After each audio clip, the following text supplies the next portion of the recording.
Coffee partner भाग 28. अवी, अरे तू समजतोस तसं काही नाही रे आमच्यात.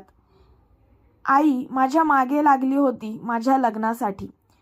तिने माझ्यासाठी रुधिरचं स्थळ पसंत केलं.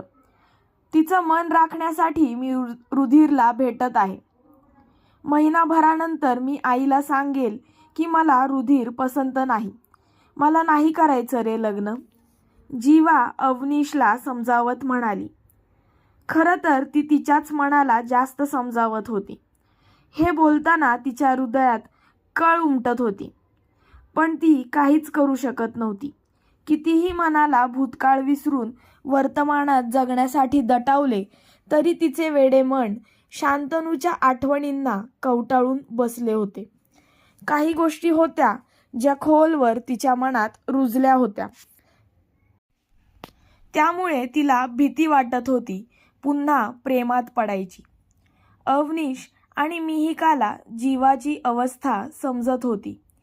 अवनीशला तिला समजवायचे होते की रुधिर चांगला मुलगा आहे.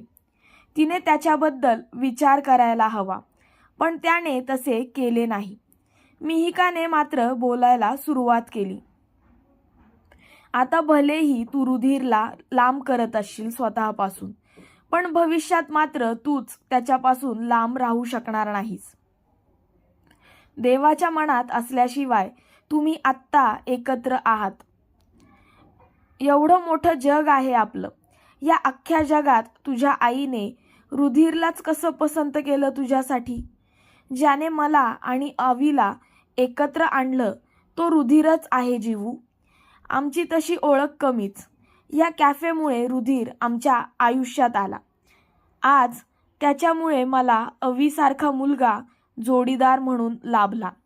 जेवढं मी रुधिरला ओळखते ना, त्यावरून मी छातीटोकपणे सांगू शकते की त्याच्यापेक्षा चांगला आणि योग्य लाईफ पार्टनर तुला मिळणारच नाही. मी त्याची धडपड पाहिली आहे स्वतःच्या डोळ्यांनी, दोन प्रेमी युगलांना एकत्र आणण्याची. आज त्याच्यामुळे कितीतरी तरुणांना त्यांचे प्रेम मिळाले आहे. कधी आर्थिक मदत करून तर कधी त्यांना मानसिक बळ देऊन त्याने अनेकांची लग्न लावून दिली आहेत. त्याने तर काहींच्या घरी जाऊन त्यांच्या आईवडिलांना समजावून त्यांची लग्न लावून दिली आहेत. कोण आहेत ग ती माणसं त्याची? रक्ताची नाती नसून सख्यांसारखा तो त्या कुटुंबाचा भाग झाला. मिहिका रुधिरसाठी कौतुकाचे पूल बांधत म्हणाली. जीवा कान देऊन ती प्रत्येक गोष्ट ऐकत होती. मिहू यार, लाजवू नकोस मला हे सर्व बोलून. बस कर ग. रुधिर तिला थांबवत म्हणाला. अरे मग कळू दे ना तिला सुद्धा तुझ्याबद्दल. असंच कोणालाही ती नकार देऊ शकत नाही. तुला तर मुळीच नाही, मिहिका म्हणाली. चौघांचे जेवण आले तशी मिहिका शांत झाली. त्यांनी जेवायला सुरुवात केली. अव्या, मगाशी तू देवाच्या प्लॅनबद्दल बोलत होतास. काय आहे रे तो? तू मला सांगणार होतास कॅफेत आल्यावर. विषय बदलत जीवाने उत्सुकतेने विचारले. अवनीश आणि मिहिका नुसतेच लाजत होते. रुधिर प्रश्नार्थक नजरेने त्या दोघांकडे पाहू लागला. ओय होय, काय लाजत आहात दोघं? कसले क्यूट दिसत आहात राव तुम्ही. जीवा हसून त्यांना चिडवत म्हणाली.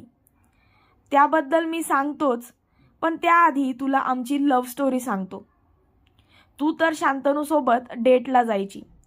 तुम्हाला पाहून मलाही वाटत राहायचं की आपल्यालाही एक गर्लफ्रेंड हवी यार. पण कॉलेजमध्ये एक सुद्धा मुलगी मला भाव द्यायची नाही. फर्स्ट सेमिस्टरला तू सोबत होतीस माझ्या. आपल्या तिघांचा म्हणजे तू, मी आणि शांतनूचा चांगला ग्रुप होता. त्यामुळे तेव्हा इतकं काही वाटत नव्हतं. नंतर मात्र मी एकटा पडलो होतो, अवनीश म्हणाला. सॉरी आव्या. जीवाने बारीक तोंड करून माफी मागितली. इट्स ओके ग. एका अर्थी ते बरंच झालं. त्यामुळेच तर मला माझी मिहू मिळाली. असंच एकदा रस्त्यांवर भटकत असताना मला हे कॅफे दिसले. बाहेरून भारी वाटले म्हणून मी आत आलो. पूर्ण कॅफे डोळ्याखालून घालत असताना मला एके ठिकाणी मिहू बसलेली दिसली. ती तिच्या मैत्रिणींसोबत आली होती. मला तर लव्ह ॲट फर्स्ट साईट झालं होतं. मी एकटक तिच्याकडेच पाहत होतो. ती जेवढा वेळ इथे होती मी देखील तेवढाच वेळ बसलो. नेमके रुधिरने माझी चोरी पकडली. तो माझ्याशी येऊन बोलू लागला. तो थेट मला म्हणाला की जर मला मिहू आवडत असेल तर तो आम्हाला एकत्र आणायला मदत करेल. अवनीश म्हणाला. तू डायरेक्ट असं म्हणालास? जीवाने रुधिरला आश्चर्याने विचारले. माझं कामच आहे ते वेडू जोड्या जुळवण्याचे. कॅफेसुद्धा याच कारणामुळे प्रसिद्ध आहे. रुधिर उत्तरला. पुढे काय झालं अव्या? जीवाने अवनीशला विचारले. त्याने मला रविवारी परत कॅफेत बोलावलं. त्या दिवशी ना गेम्स असतात कपलसाठी. तेव्हाच तो मिहूसोबत माझी भेट घडवणार होता. अवनीश उत्तरला. ओ, या कारणासाठी तुम्हाला त्या दिवशी सारखा फोर्स करत होतास तर. आत्ता आलं ते माझ्या लक्षात. मिहिका रुधिरवर नजर रोखून म्हणाली. तेव्हा तसे केले नसते ना तर त्या रविवारी तुमची जोडी तयार नसती झाली ना, तुम्ही आत्ता एकत्र आला असता. रुधिर खट्याळ हसत म्हणाला. पण कपल गेम्समुळे कशी जोडी बनली तुमची? जीवाने गोंधळून विचारले. रुधिर, तू सांगितलं नाहीस का तिला याबद्दल? अवनीशने विचारले. रुधिरने नकारार्थी मान हलवली. मग तर तू तिला ते दाखवच आणि यात भागही घे. मजा येईल यार. मी सांगण्यापेक्षा तू स्वतः त्याचा अनुभव घे. यार जीवू, खूप भारी असतात ते. अनाईसे उद्या रविवार आहे तर उद्याच ट्राय कर. अवनीशने उत्साहाने सुचवले. आता जीवाच्या मनात ही कुतूहल दाटले. भरकटू नकोस रे तुझ्या लव्ह स्टोरीवरून. मूळ मुद्द्याकडे त्याचं लक्ष वळवत जीवा म्हणाली. त्या दिवसानंतर आमच्या भेटीगाठी वाढल्या. आम्ही याच कॅफेत भेटू लागलो. मी तर कधीच मिहूच्या प्रेमात पडलो होतो. सहवासाने मिहूच्या मनात सुद्धा प्रेमाच्या तारा छेडल्या गेल्या. आम्ही शिक्षण संपताच आपापल्या घरी आमच्या प्रेमाबद्दल सांगितले. त्यांनी जरा आडकाठी घेतली, पण रुधिरने घरी येऊन समजावल्यावर ते आमच्या लग्नासाठी तयार झाले. मिहूला मास्टर्स करून स्वतःच्या पायावर उभं राहायचं होतं. तोवर मी तिची वाट पाहिली. ते होताच आम्ही लग्नबंधनात अडकलो. वर्षभरात माझं ॲप्लिकेशन अप्रूव्ह झालं मेलबर्नचे. मग मी तिकडे गेलो मिहूला सोबत घेऊन. रेस्ट यू नो म्हणत अवनीशने खांदे उडवले. आता देवाच्या प्लॅनबद्दल सांग, जीवा म्हणाली. हो, तिकडेच वळणार होतो मी. ते ॲक्च्युली आम्ही तू आत्तू होणार आहेस. लाजत कसा बसा अवनीश म्हणाला. आई शपथ. जीवा जोरात ओरडून उभी राहिली. आजूबाजूची लोक तिच्याकडे पाहू लागली. रुधिरला अजूनही काही समजले नव्हते, त्यामुळे तो तसाच बसून होता. अभिनंदन, this is the best news ever. मी तुमच्यासाठी खूप खूप खूप खुश आहे म्हणत जीवाने एकत्रितपणे अवनीश आणि मिहिकाला मिठी मारली. त्या दोघांनीही तिच्या भोवती हात गुंफले. अरे कोणीतरी मला पण सांगा काय घडले ते, गोंधळून रुधिरने म्हटले. हा डफरच राहणार या बाबतीत. अरे बाबा, आई बाबा होणार आहेत ते, जीवा वैतागून म्हणाली. खरंच मी मामा होणार? रुधिर सुद्धा चेकाळून ओरडला. तो उठून जीवाच्या बाजूला आला. त्याने अवनीश भोवती एक हात गुंफला तर दुसरा हात त्याने मागून जीवाच्या खांद्यावरून पलीकडे मिहिकाच्या खांद्यावर ठेवला. त्याच्या चेहऱ्यावरून आनंद ओसंडून वाहत होता.